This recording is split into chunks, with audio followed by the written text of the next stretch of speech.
नल बिजली पानी शिक्षा स्वास्थ्य लाना है, वनांचल क्षेत्र का सर्वांगीण विकास कराना है तो हमार भैया अमर सिंह कुसरे को ही जिताना है। 2 पत्ती छाप में मुहर लगाना है, लगाना है, लगाना है। संगवारी हो सुनता रखे रहिए, अवैया 20 फरवरी दिन गुरुवार को नहीं भुलाना है।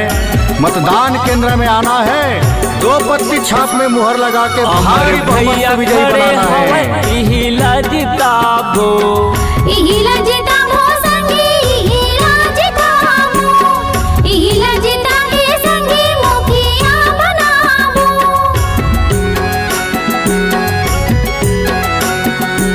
2 पत्ती के चिन्ह हवे मुहरे लगाबो, मुहरे लगाबो दीदी मुहरे लगाबो, मुहरे लगाबो भैया मुहरे लगाबो। अमर सिंह कुसरेला 2 पत्ती छाप माँ जिताना हवेगा, जिताना हवेना, ऐसो लाना हवेगा, मुखिया बनाना हवेना। कांग्रेस समर्पित संघर्षशील जिला पंचायत कबीरधाम के क्षेत्र क्रमांक 8 आदिवासी अंचल के आदिवासी नेता ला क्षेत्र के सर्वांगीण विकास पर अवैया 20 फरवरी दिन गुरुवार के पहला नंबर के निशानी 2 पत्ती छाप में मुहर लगा के भारी बहुमत से जिताना है।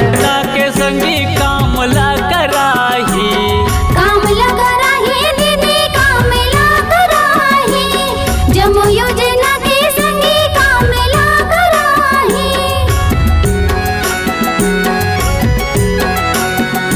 छोटे बड़े जम्मो झनला संगे मारेगा ही, संगे मारेगा ही भैया, संगे मारेगा ही, छोटे बड़े जम्मू झल्ला संगे मारेगा। कबीरधाम जिला पंचायत क्षेत्र क्रमांक 8 के जम्मो मतदाता भाई बहनी, दाई दीदी, काका काकी, मामा मामी, बुआ फूफा और जम्मो सियान मल्ला भैया हमार अमर कुसरे की तरफ से जय जोहार सादर नमस्कार है। Gram panchayat फुलबज्जा, barrack, चुरभट्टी, राजाढार, Chilphi, Benda, loop, सिमनी कला, भेलवा टोला, शीतल पानी, बहना खोंदरा, झलमला, दरिया, समनापुर, बरबसपुर, तितरी, रोल, जामुन पानी, मुड़वाही, बमहनी, रेंगाखार कला,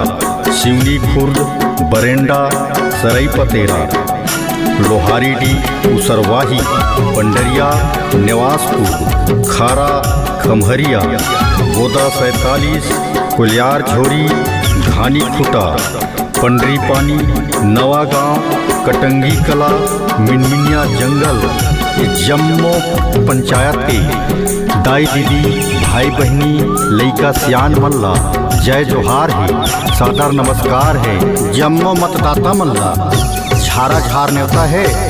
अवैया 20 फरवरी दिन गुरुवार के मतदान केंद्र माहू और 2 पत्ती के छापा में मुहर लगा के भैया अमर सिंह कुसरेला भारी बहुमत से विजयी बनाहू संगवारी हो। जय सीताराम। अमर सिंह कुसरे भैया 2 पत्ती छाप।